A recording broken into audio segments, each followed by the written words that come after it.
Olá e bem-vindos a mais uma exploração. Hoje, o material que temos aqui na mesa nos leva para o coração da Europa, para uma jornada de mais de 1000 anos pela história militar da Hungria. Uma história e tanto. Pois é, a nossa fonte é um artigo enciclopédico bem denso, sabe? Uma verdadeira crônica de batalhas, reis, impérios. E a nossa missão aqui é tentar entender a alma de uma nação através da sua forma de guerrear. Exato. Como um povo das estepes, de cavaleiros e arqueiros, se tornou um reino, sobreviveu espremido entre gigantes e, enfim, chegou até o século XX. E essa é a chave de tudo, né? A geografia húngara é quase um destino. Estar na bacia dos Cárpatos significa estar no cruzamento da Europa. Uma encruzilhada. Exatamente. E quando se está no cruzamento, o tráfego é intenso e nem sempre amigável. A história militar deles não é só sobre batalhas, é sobre uma adaptação constante e, francamente, desesperada. Das táticas de guerrilha montada até os exércitos profissionais. É uma história de resiliência. Então vamos começar do início. A fonte menciona os húngaros, ou magiares, pela primeira vez por volta de 837, numa aliança com os búlgaros. Mas o que me impressionou de cara foi a descrição do guerreiro magiar. Não é só um bárbaro a cavalo, né? De jeito nenhum. Havia uma ciência por trás do caos que eles causavam. Esqueça a imagem de uma horda desorganizada. Pense neles como, sei lá, as forças especiais do século X. Boa analogia. A principal vantagem tática deles era a combinação de mobilidade e poder de fogo. Algo que os exércitos europeus da época, pesados, lentos, eles simplesmente não conseguiam conter. E a arma que tornava isso possível era o arco reflexo. A fonte o descreve como de disparo rápido, mas... Nem um pouco. Disparo rápido é pouco. O arco reflexo era uma maravilha da engenharia da época. Feito de madeira, osso e tendão, ele armazenava muito mais energia do que um arco longo europeu, só que era menor e mais leve. O que é perfeito para usar a cavalo. Exato. Um cavaleiro podia manejá-lo com facilidade, disparar com muita força e, o mais importante, recarregar muito rápido. Em cima de um cavalo, ele se tornava tipo a metralhadora da Idade das Trevas. E aquela tática clássica, a flecha parta. Sim. Fingir uma retirada, fazer o inimigo quebrar a formação para perseguir, e aí virar na cela e cobrir eles de flechas. Era devastador. E o alcance deles é algo que eu tive que ler 2 vezes. A fonte diz que eles chegaram até a Península Ibérica. Isso é inacreditável para a época. Impressionante, né? Como eles conseguiam manter uma linha de suprimentos?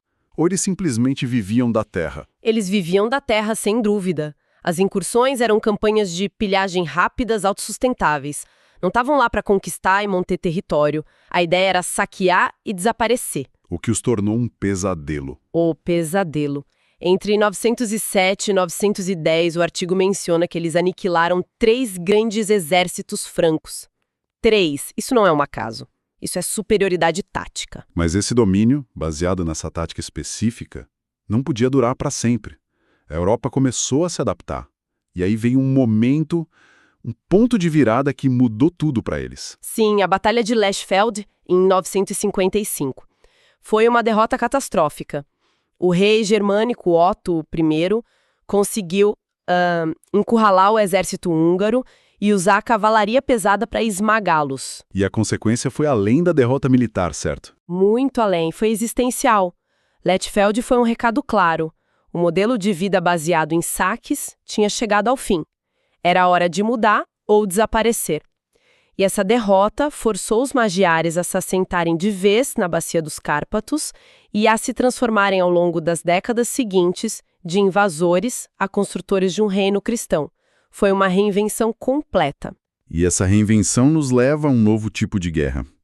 O reino se consolida, se expande, a fonte até cita a união com a Croácia em 1102, e o exército precisa mudar junto. Acabou a tática de estepe. Agora é era dos castelos, da infantaria, da guerra feudal, como no resto da Europa. Uma mudança que culmina numa das figuras mais fascinantes da história húngara, Matias Corvinus.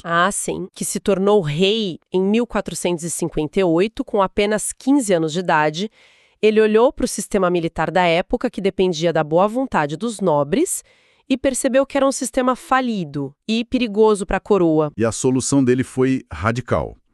Ele criou o que a fonte chama de Fekete Sereg, o Exército Negro. E radical é a palavra certa. O Exército Negro é considerado um dos primeiros exércitos permanentes de mercenários da Europa. Profissional, então. Exatamente. Estamos falando de um rei que criou uma força profissional, bem paga, bem equipada e leal apenas a quem pagava o salário. Ele. Foi uma centralização de poder brutal e genial. Ele tirou o monopólio da violência das mãos dos barões. O artigo tem um detalhe curioso sobre ele que eu adorei.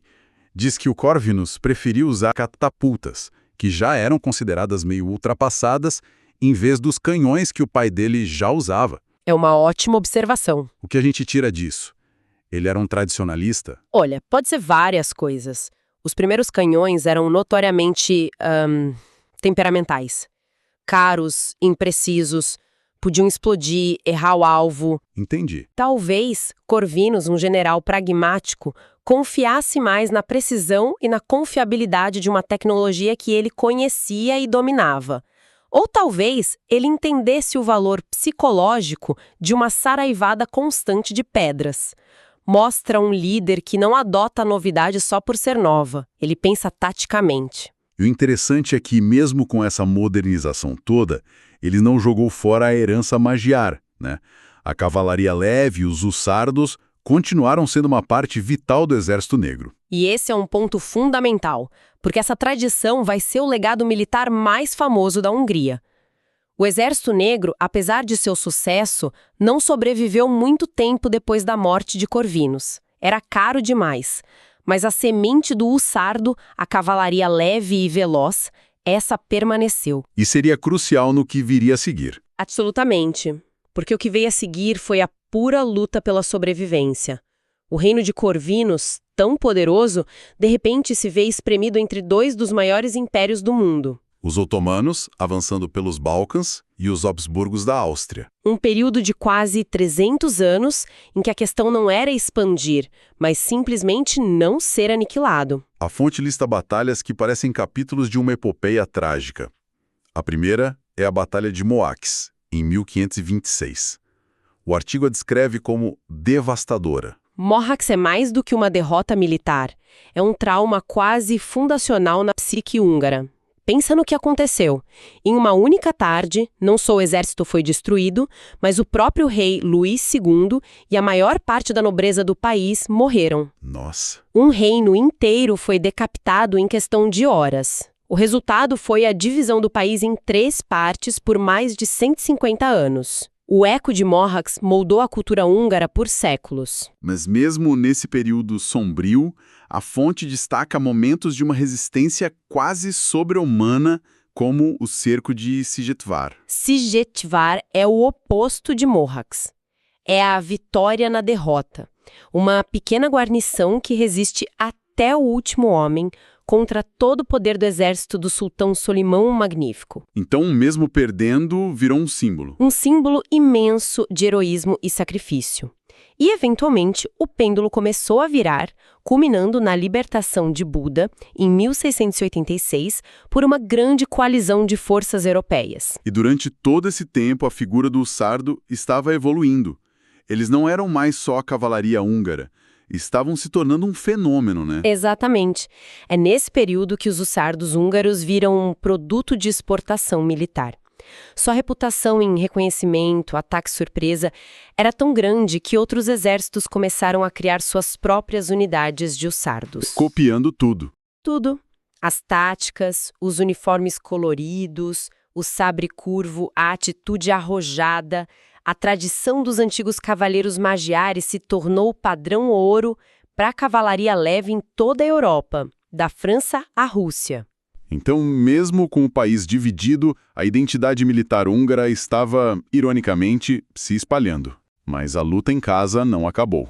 Depois de expulsar os otomanos, a Hungria se viu totalmente sob o domínio dos Habsburgos. E a história se repete. Luta pela independência. A fonte destaca 2 grandes tentativas. A Guerra de Francisco Rákóczi, no século XVIII, e, claro, a Grande Revolução Húngara de 1848. E o padrão se repete também. Exato. Ambas foram, no fim, esmagadas. Mas, de novo, a derrota militar se transformou numa vitória moral e política. Esses levantes fracassados se tornaram os pilares da identidade nacional húngara moderna. Criaram heróis, poemas e a narrativa de uma nação que nunca desiste. Essa luta contra impérios parece ser a constante, mas aí o século XX chega e muda completamente as regras do jogo. Totalmente. E a Hungria entra nessa nova era de conflito como parte de um desses impérios, o Austro-Húngaro. Na Primeira Guerra Mundial, ela paga um preço terrível. E o que veio depois da guerra foi talvez um golpe ainda maior que Mohacs, o Tratado de Trianon, em 1920. Ah, Trianon. Foi uma amputação nacional. A Hungria perdeu 2/3 do seu território histórico e mais da metade da população. Milhões de húngaros étnicos se viram, da noite para o dia, como minorias em outros países. Nossa, isso deve ter sido... Foi devastador. Trianon se tornou a maior obsessão nacional e o desejo de reverter essas perdas acabou empurrando o país para uma aliança trágica com a Alemanha nazista na Segunda Guerra Mundial. O que os colocou numa posição impossível, espremidos entre Hitler e Stalin. A fonte lista batalhas como Stalingrado e a ofensiva de Budapeste. Em Stalingrado, segundo o exército húngaro, foi essencialmente varrido do mapa pelo Exército Vermelho, uma catástrofe, e o cerco de Budapeste no final da guerra foi um dos mais brutais da história. A cidade foi completamente destruída. Uma sucessão de desastres que termina com a libertação soviética. Que, na prática, se tornou uma nova ocupação. E essa ocupação leva ao último grande evento militar da nossa fonte, a Revolução Húngara de 1956. Que é, de certa forma, a síntese de toda essa história. É Rákóczi, é 1848, de novo. Uma revolta popular espontânea contra um poder imperial, dessa vez a União Soviética. Jovens com coquetéis Molotov contra tanques. Exato. E, mais uma vez, a revolta esmagada com violência brutal. Mas, como antes, a derrota militar se tornou um símbolo imenso. Para o Ocidente, 1956 expôs a verdadeira natureza do totalitarismo soviético. E para os húngaros se tornou mais um capítulo glorioso e trágico em sua longa luta. Olhando para toda essa linha do tempo de mais de 1000 anos, é impressionante. Dos cavaleiros arqueiros que aterrorizavam a Europa, passando pela genialidade de Matias Corvinus, até os hussardos que se tornaram um ícone. O que fica é essa imagem de uma luta incessante. Exatamente. Se tivéssemos que resumir, a história militar da Hungria é a história de um povo tentando controlar seu próprio destino a partir de um dos terrenos mais complicados do mundo. Eles tiveram que ser mais rápidos, mais inteligentes, mais adaptáveis e, acima de tudo, incrivelmente teimosos. É uma narrativa de resiliência forjada no fogo. Uma jornada fascinante, realmente. Recapitulando o que vimos. Começamos com a superioridade tecnológica do arco reflexo magiar. Vimos a inovação de um exército profissional com o exército negro. Acompanhamos como a tradição da cavalaria leve se transformou no usardo, um fenômeno europeu. E, como um fio condutor, essa luta contínua pela independência que moldou a identidade do país. E isso talvez nos deixe com uma reflexão final. A nossa fonte é, essencialmente, uma lista quase interminável de guerras. Isso levanta uma questão. Como uma cultura nacional é moldada quando sua história é definida, não por paz, mas por uma luta quase constante pela própria existência? O que essa herança, que alguns historiadores chamam de vitória na derrota, onde fracassos militares viram os alicerces da identidade? O que isso significa para um país como a Hungria hoje, no século XXI? É uma pergunta que fica ecoando.